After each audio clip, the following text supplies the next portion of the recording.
Good morning, student. Today we read our next topic of our chapter 3, formal and informal credit. Who gets what?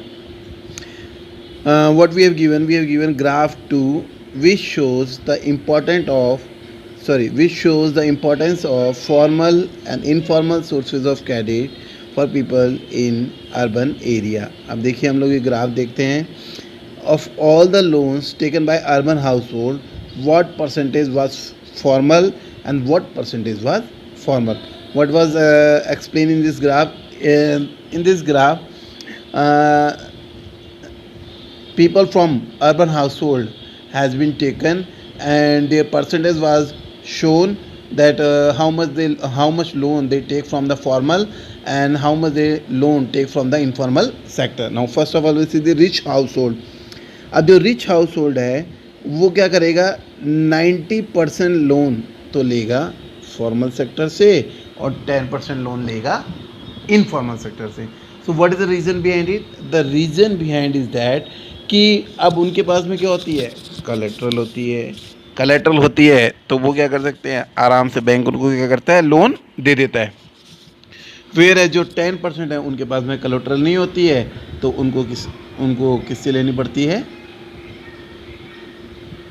Informal sector से लेना पड़ता है. अब well of house hold है, उनमें देखिए क्या है, 72% तो फॉर्मल से है और 28% है इनफॉर्मल से. अब ऐसे घर जिनके पास में कुछ संपत्ति है यानी फ्यू एसेट्स है, उनमें 47% तो फॉर्मल से ले रहे हैं और 53% ले रहे हैं इनफॉर्मल से. अब हम पुअर हाउस होल्ड की बात करें तो 85% क्या है, इनफॉर्मल से है और 15% क्या है, फॉर्मल से है. उसके पीछे रीज़न क्या है, what is the reason behind it?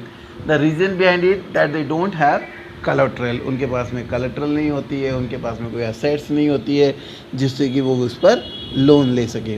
Now अब हम रीड करते हैं. Graph 2 shows the importance of formal and informal sources of credit for people in urban area.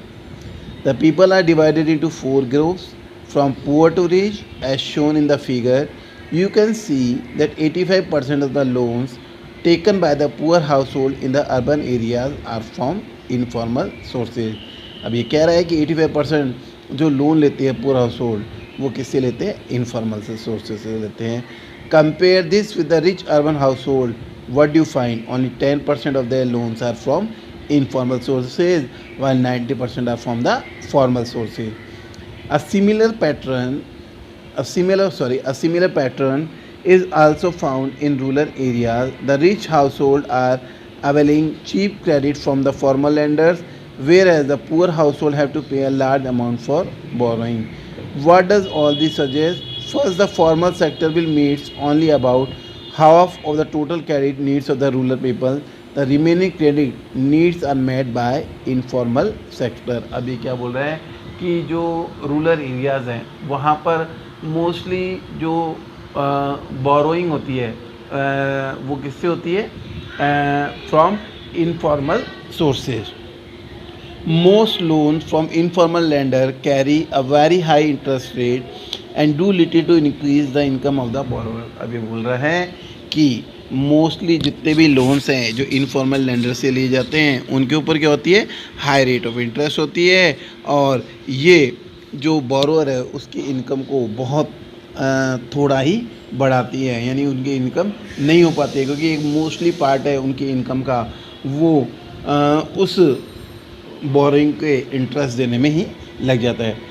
Thus it is necessary that bank and cooperative increase their lending particularly in the rural area. इसलिए ये necessary है कि bank क्या करे और cooperative sector क्या करे, अपनी जो लैंडिंग है पर्टिकुलरली रूरल एरिया के अंदर बढ़ाए, so that the dependence on informal sources on credit reduces, जिससे कि जो इनफॉर्मल सोर्सेज है उन पर जो डिपेंडेंट हैं लोग बाग उनकी डिपेंडेंसी कम हो लोन लेने के लिए.